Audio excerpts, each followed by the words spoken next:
Welcome to this week's episode of Biz Success in 15, where top experts share hot tips and strategies that you can implement in as little as 15 minutes to build your dream business. And now here's your host, the Visibility Wiz, Cindy J. Hi, I'm Cindy J, the Visibility Wiz, and welcome to this episode of Biz Success in 15, where top experts share hot tips and strategies that you can implement in 15 minutes or less.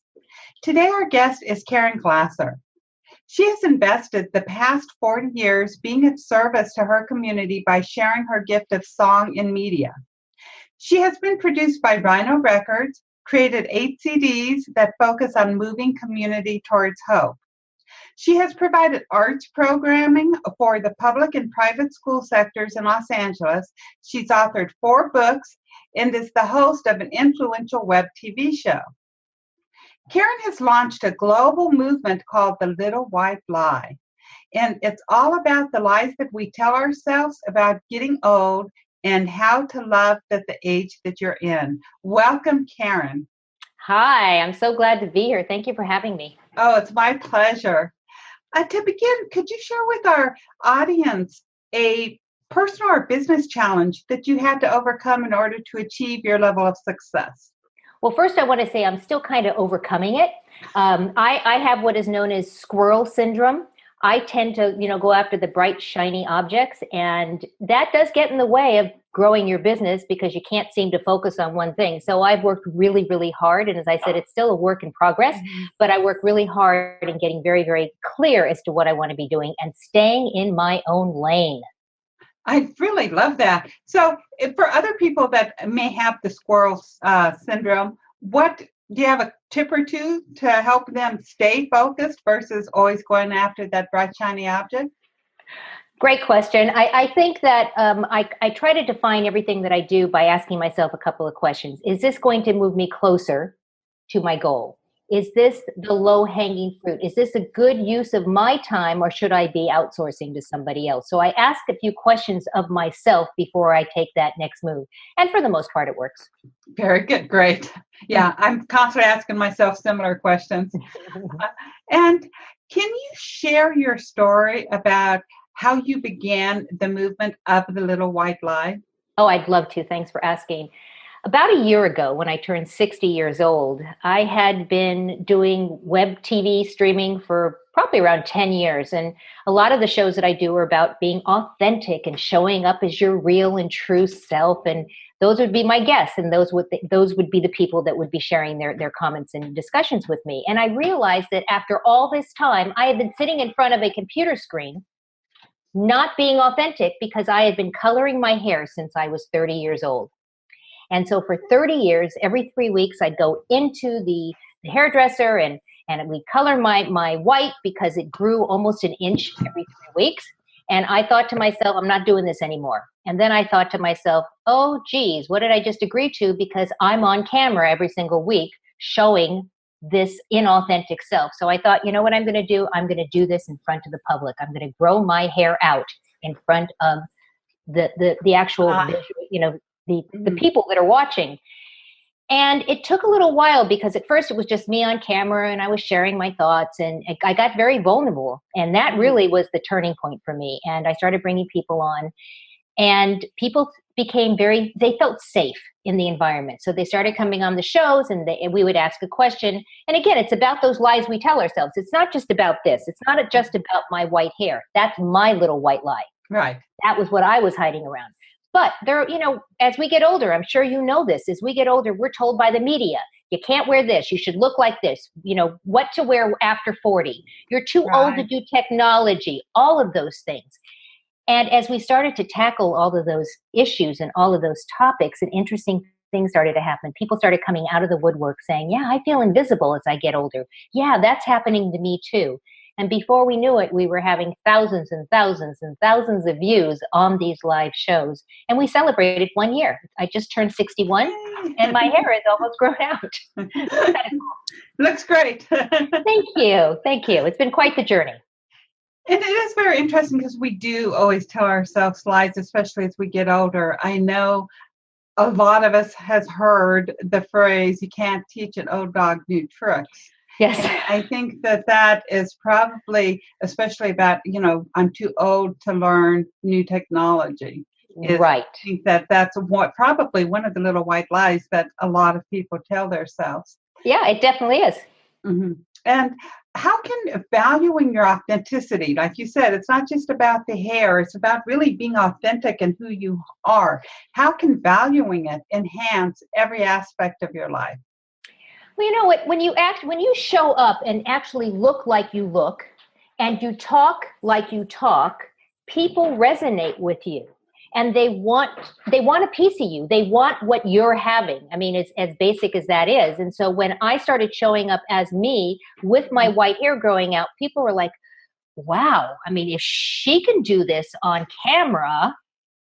Maybe I should be not necessarily this, but maybe I should try something new. Maybe I should get uncomfortable too.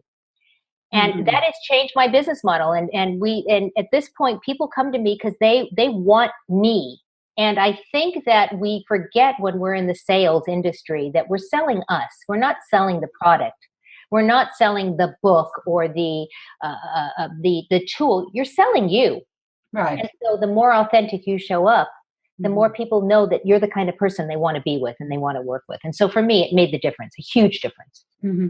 I know for myself, and I share this story a lot, it's about being quirky. Whenever you're visible, I said, hey, I have learned just to be quirky and be me and just do whatever I'm doing, because if you connect with me, I'm supposed to help you. If you don't connect with me, I'm not. Exactly. But it's very interesting, and sort of even goes along the lines, because with limiting beliefs that we tell ourselves, it so often is, started in childhood or when we were younger, all these things that we hear that we believe. There was this a few years back, my husband and I went to Las Vegas. My daughter lives there. And for some reason, we decided to come home the Sunday after Thanksgiving. It took us like over 8 hours for a normal 2.5 hour drive. But we're sitting in the traffic, and I was just rocking and dancing to the music, and my husband, he's laughing at me going, "You are so weird." And he's like, "People probably think I'm in this car with a big weirdo." And I looked and I go, "Well, you made me this way." And he goes, "No, I didn't. You was born this way." And I said, maybe that was so, but I was so inhibited by my father and my ex-husband that I never would have done this in front of other people before. And because I feel free and safe with my husband, I will do it with him. And now, now I'm doing it for the world, except for I'll never sing in front of you. God did not give me the gift of voice. But with that, what are some other lies, especially where it has to do with age, that people tell themselves about getting older? Well, I think a big one is retirement. I mean, we're all boomers, right? I mean, we're all this boomer generation, and somehow there's that we work until we retire. And then what, right? And then what? And so my message is here, I'm 61 years old. First of all, you're not too old to do technology at 61. I'm a walking example, right? And you're 58, you're a walking example. We're on a video. We're using technology. But it's really a matter of not letting the age inhibit you or stop you. So when I say I'm in my next journey, I don't mean my last journey. I plan on being around for a very long time. This next journey is taking me into something brand new. And who knows what's going to come after that. So that lie of retirement is that a lot of us have been brought up to say, as you work a certain time, you do your 9 to 5, right? Your JOB, or some of us are entrepreneurs now. That's a big thing. And then you retire. Why? Yeah. It's interesting you mentioned the retirement, because I worked in social services for 20 years. In 2011, I retired from social services to take my business full time. But the people that I worked with still think, oh, retirement, I sit at home and watch Oprah all day and eat bonbons. I don't know what they think. But I was in the store the other day and, ran into an old coworker, and she's like, "Oh, how are you enjoying retirement?" I'm like, "I'm not retired. I am an entrepreneur. I am self-employed." Right. It's so interesting because these people, it's their mentality, and I understand that. Right. But I love the way you say it's your next journey. It's the next journey. My husband just retired. He's 72 years old. He just retired, but not really. Right. Exactly. He's going to go do something else and maybe do a job for 20 hours a week or something. My father retired when he was 81, but he works out of the house now. He's 84 now, and he Right. still works full-time building buildings. So it's people have this age thing that, a certain age you're supposed to do a certain thing. And I don't believe that. Yeah. Interestingly, long time ago, whenever most people were farmers, retirement wasn't even a thing. It sort of even goes back to the lie that everybody was told with the, in the industry age, is find a good job that has a good retirement, work your butt off until you're 60 something, then you can retire and enjoy life. And I believe that now we're sort of going back to more entrepreneurs, more solopreneurs. Right. We're all becoming self-employed because of the internet versus, our parents didn't, and they had to work and retire. But it doesn't work, especially for somebody that's young now. It's never going to work for these millennials to think that they're going to have a job and then retire. Exactly. But try to explain that to somebody. Try to explain that to when I say the older generation, because that is us, but even the older generation that we're entrepreneurs and we make our own hours and we're working because we want to. And they, I know my parents look at me and go, huh? What is it that you do again? What is that? That is true. Yeah, a lot of people definitely do not understand that. My cousin, she's I think 66 or 67. She's so cute. She goes, I support you. I don't understand what you do, but I just support you all the way on. Thank you. I understand that. But I do know even younger people who really don't grasp, or people my own age that don't grasp what you do as an entrepreneur. I said with these other people, it's like, I work. It's not, and I could never see myself not working. I just couldn't. Me neither. And so, so you have, the hair color, you have the retirement. What, any other lies that you believe older people are telling themselves about? The media, image, style. That's huge. That is huge. The interesting thing about that is, the media, if you were to Google right now, what not to wear after 40, you would see literally millions of articles that have been put out there. But what's interesting is that as we say that 60 is the new 40, right? Or that our parents, the generation that came before us, we don't look like them. We dress differently, we behave differently, we act differently because we live in a different time. And so the whole, what does the media tell you? And you even need to listen to the media. Are you going to get plastic surgery because the media tells you that if you don't have plastic surgery, you're going to be old and wrinkled and nobody will hire you? No. And that's what the whole mission behind Little White Lie is, not telling people what to do or not to do. It's telling people, it's really encouraging people to discover what they're hiding and then do it anyways. And to do it because they want to, or not do it because they don't want to, but don't do it because somebody else told you that that's what you're supposed to do. Right. And so the whole media thing is so interesting. It's so interesting. I have a funny story for you. I interviewed a woman. Her name is Tara Shannon, and she's one of the supermodels from the 70s. Literally walked the runways in Italy and Milan, all over the world, and very, very well known. If you Google her, you look at her picture and you go, oh my God, I know who she is. And she's now just turning 60. And she's got long, gorgeous red hair, which does not dye well. So, and I say that because a lot of her friends are going back, and as well as her, going back into the modeling industry. And they're all getting work. But the ones that are getting the most work are the gray-haired women. Yeah. And so she's thinking, I should go color my hair gray, but the hairdresser says it won't take and all that. So if there is a shift, there is definitely a shift. If you watch commercials, there's a lot more gray-haired ladies that are in the commercials.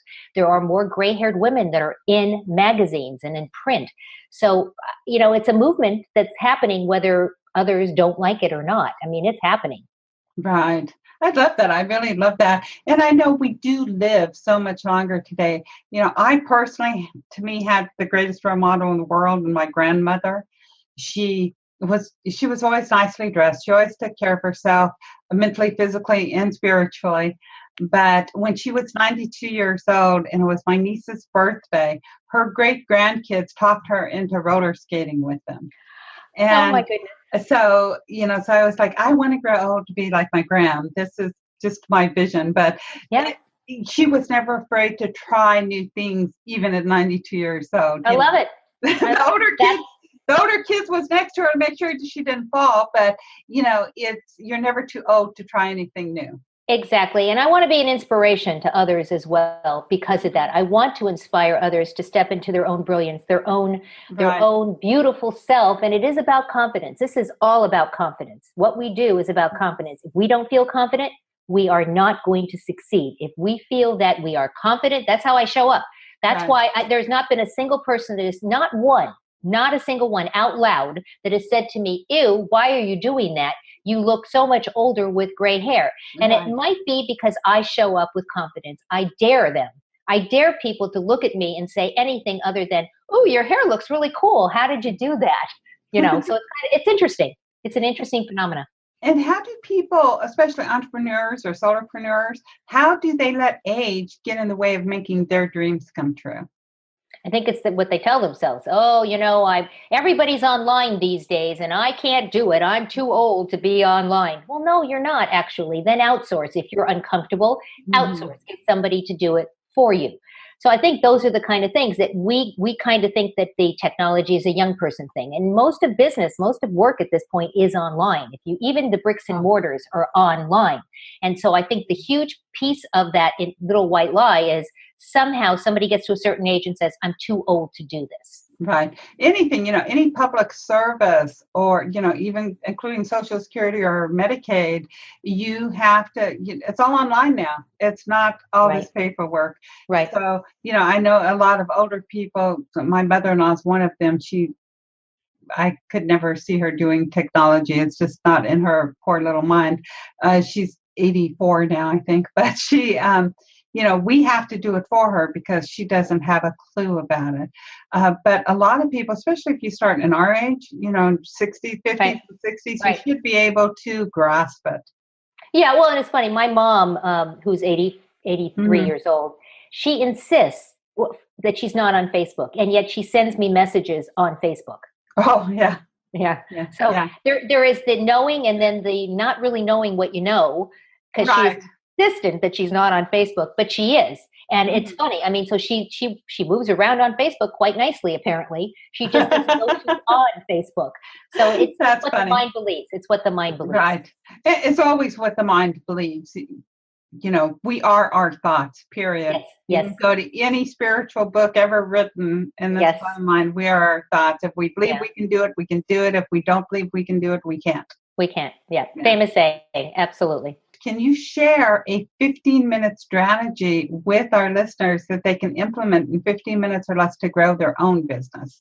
Absolutely. I'm a calendar girl. I am one who works by the calendar, and I'm very structured that way. So every week, before the week starts, I either do it on Sunday night or first thing on Monday morning. I spend time in front of my calendar, and I block off segments of time to make sure that the important things are scheduled in my calendar so that I get them done. And that doesn't mean an appointment to call somebody. It means work on social media or post a blog post. So I literally schedule my time, and it normally takes a little bit longer than 15 minutes.